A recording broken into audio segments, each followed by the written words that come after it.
আজকে এক প্রবাসীর ভিডিও দেখে খুব খারাপ লাগলো।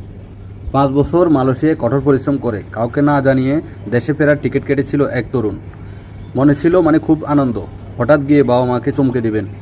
কিন্তু যাওয়ার আগের রাতেই বাবাকে ফোন দিতেই সব কিছু বদলে যায়। বাবার প্রশ্ন, তুই কাকে জিজ্ঞেস করে বাড়ি আসছিস? এখনও অনেক ঋণ বাকি আছে। এই কথায় ভেঙে পড়ে সে।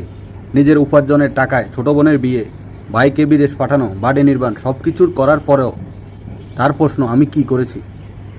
মাত্র 24 বছর বয়সে নিজের স্বপ্নগুলো থামিয়ে পরিবারের জন্য জীবন কাটানো এই তরুণ শেষ পর্যন্ত সিদ্ধান্ত নিল আগামী 10 বছর আর দেশে ফিরবেন না। এটা শুধু এক প্রবাসীর ঘটনা না, এরকম হাজারো প্রবাসীর ঘটনা আছে।